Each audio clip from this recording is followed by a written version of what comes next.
Teacher सुश्री रानी सोयामाई college के छात्रों से बातचीत करती हैं। उन्होंने कलाई घड़ी के अलावा कोई आभूषण नहीं पहना था। सबसे ज्यादा छात्रों को आश्चर्य हुआ कि उन्होंने फेस पाउडर का भी इस्तेमाल नहीं किया।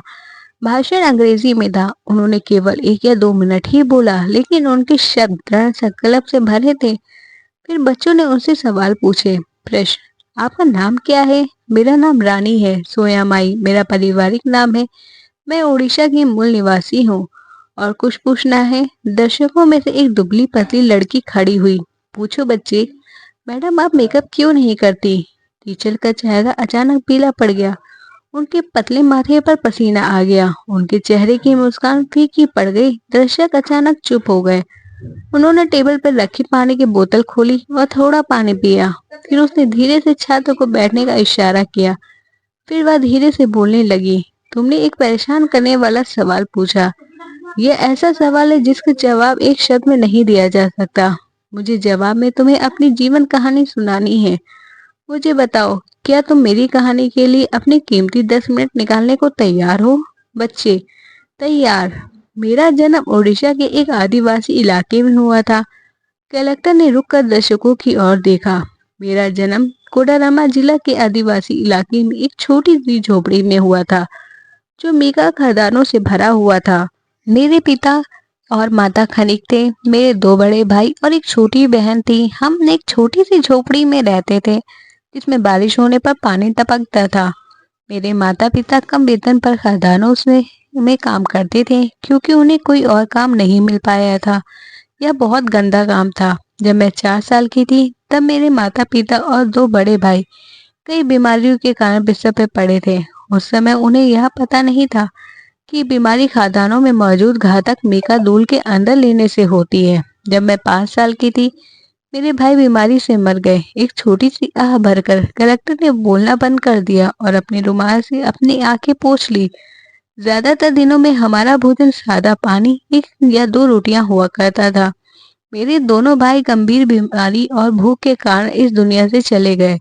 मेरे गांव में डॉक्टर तो छोड़िए, स्कूल भी नहीं था। क्या आप ऐसे गांव की कल्पना कर सकते हैं, जहाँ स्कूल या अस्पताल या शौचालय ना हो, बिजली ना हो?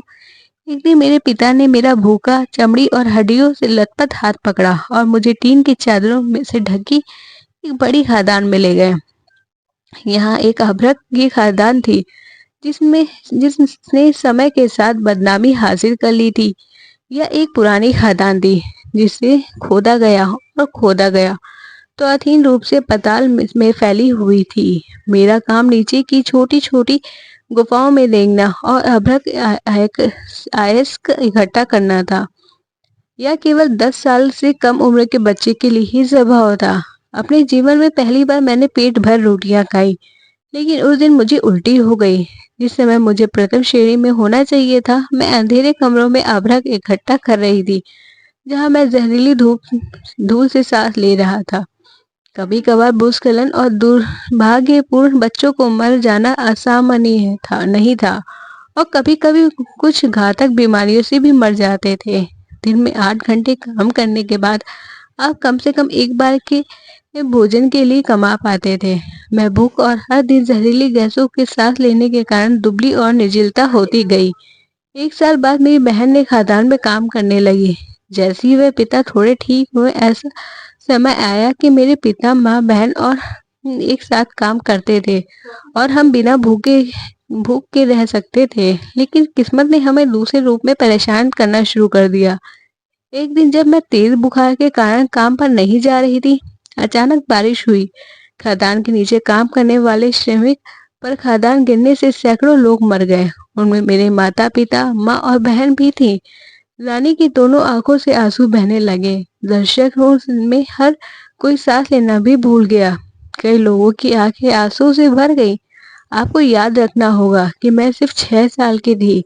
आखिरकार मैं सरकारी अगाती मंदिर पहुंची। वहां मेरी शिक्षा हुई। मैंने अपने गांव से ही अपनी पहली अक्षर पद्धति सीखी थी। आखिरकार यह टीचर आपके सामने है। आप सोच रहे होंगे, और इसका इस बात से क्या संबंध कि मैं मेकअप का इस्तेमाल नहीं करती? उसने दर्शकों की तरफ देखते हुए कहा। अपनी शिक्षा के दौरान ही मुझे एहसास हुआ, उन दिनों अंधेरे में रेंगते हुए मैंने जो सारा अभ्रक इकट्ठा किया था, इसका इस्तेमाल मेकअप उत्पादों में किया जा रहा था। अभ्रक पहला प्रकार के मोती जैसे सिलेक्ट खनिज है।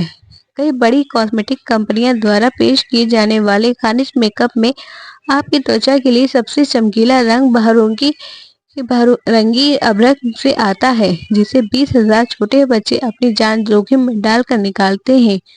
गुलाब की कोमलता, उनके जले हुए सपने, उनके बिखेरते जीवन और चट्टानों के बीच कुचले गए उनके मांस और खून के साथ आपके गालों पर फैलती है। खदानों से बच्चों के हाथों से उठाए गए लाखों डॉलर के अभ्रक का इस्तेमाल आज भी किया जाता है हमारी सुंदरता को बढ़ाने के लिए।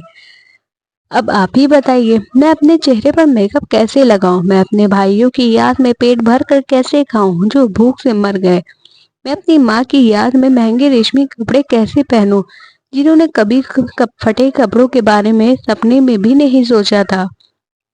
जब रानी चली गई तो पूरे दर्शक अनजाने में ही खड़े हो गए। उनके होठों पर हल्की मुस्कान थी, आंखों में आंसू पोंछे बिना उनका सिर ऊंचा था। ओडिशा में अभी भी उत्तम गुणवत्ता वाले अभ्रक खनन किए जाते हैं। 20,000 से अधिक छोटे बच्चे स्कूल जाने के बिना वहाँ काम करते हैं। वे मर जाते हैं, कुछ भूस्खलन और कुछ बीमारी से। कई साल बाद वहाँ महिला भारत गणराज्य की पहली नागरिकता बनी। महामहिम द्रौपदी मुर्मू भारत गणतंत्र के राष्ट्रपति। कहानी अच्छी लगी हो तो लाइक शेयर करें और कमेंट करें। अब तक चैनल मेरा सब्सक्राइब ना किया हो तो प्लीज सब्सक्राइब करें। Thanks for watching.